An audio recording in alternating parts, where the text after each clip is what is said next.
just looking at the 233 million in MyEFO to maintain research capability and undertake property consolidation planning. Prior to those funds being provided, we understood that there were 350 jobs to be cut.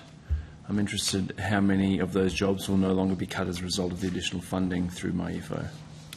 Senator, as part of our research portfolio review that we conducted last year, we identified up to between 300 to 350 potential impacted staff members.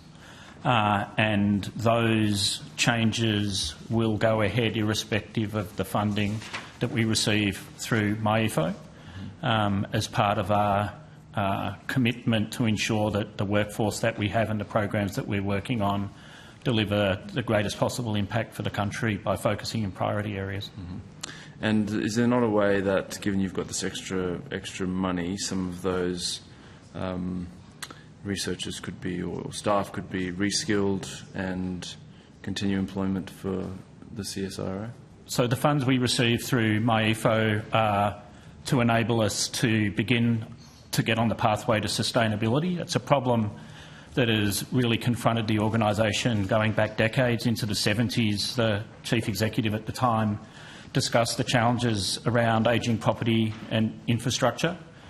They're issues that are long in making, and as good stewards of the agency, we're committed to ensuring that we get on top of our repair and maintenance backlog, that we use depreciation funding to ensure the safety of our facilities, that we tackle things like cyber security.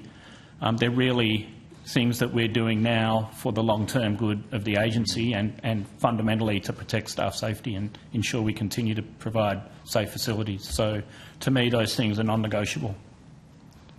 So it sounds like the 233 million is essentially to work out how to fund a whole lot of things out of your existing budget, like big expenses like capital improvements, out of a declining budget, as we've covered estimates before. When you take into account inflation, the cost of cyber, the cost of research, your budget is declining, and this money is essentially to try and help you deal with a declining budget. Is that? No, Senator. As I indicated to you in previous estimates and in discussions that have been held publicly and privately, the process that Mr. Hilton, Professor Hilton, and the CSIRO undertook is in relation to the first research prioritisation exercise that has been undertaken for 15 years. There has been no reduction in funding to the CSIRO. There is it's around about $1 billion every year of Commonwealth expenditure provided to the CSIRO, and in addition this year to sustain the CSIRO and continue that work on future sustainability, which is, as Professor Hilton has indicated, a very substantial nation-building piece of work. An additional, I think, $233 million, if I've got my memory right, allocated in MyEFO, a substantial amount more, I think, than was predicted around the place. It's a very substantial commitment from government to the CSIRO, along with an annual $1 billion allocation. Professor Hilton, so under the sort of continued funding model, which, as the Minister says, is $1 billion a year, but is clearly not at CPI, have you done any projections as to the point in time at which you have to make more cuts? Because I guess the pattern with CSIRO has been you restructure and then at some point it kind of catches up with you again and then you have to restructure. Have you done some of that work? As we've discussed with staff and communicated, for us to be sustainable over the next 10 years, which is the commitment the board and the senior management have made and have communicated to staff, we need each year to find approximately $80 to $135 million per annum over that period. And that allows us to ensure that depreciation kind of backlog does not continue to increase. We can get on top of repairs and maintenance and provide a safe, fit-for-purpose working environment for our staff. Thank you. And do you have a sort of estimated annual science inflation rate? Like, what are your costs and costs of research going up a year? That depends a little bit on different elements of that. Maybe I'll hand to Mr. Munro. Maybe in aggregate over. Tom Munyard, Chief Operating Officer. Don't necessarily have in aggregate, Senator, because our cost base does shift from year to year, but there's examples where, for example, our IT costs have increased by 35% over 5 years. 35%? Yes, so we've seen that.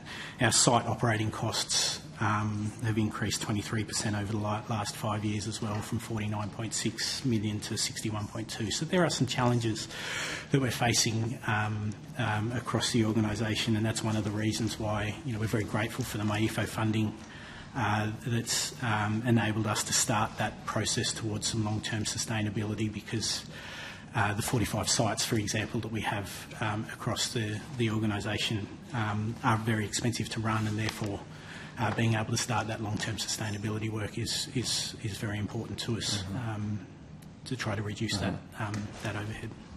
Minister, I really appreciate your government's commitment in MyEFO, but when you're hearing about 35% increases over 5 years, clearly the 1% increase per year on funding is not going to cut it. So is there a plan to actually get Csiro to the point where it can both invest in old infrastructure, but also do the science that we need to be doing? The board, and I realise I promoted Dr. Hilton earlier, and then appreciated that, and then transmitted that to you, Senator Pocock. So I apologise. Dr. Hilton and the board do have an enormous job of work to do. And the government will support them in that work. That difficult work, but very broad-based, deep work that has been undertaken, working with staff across the organisation, working with government's national science priorities to make sure that the work that the CSIRO does is in the right priority areas, is a difficult but necessary step there.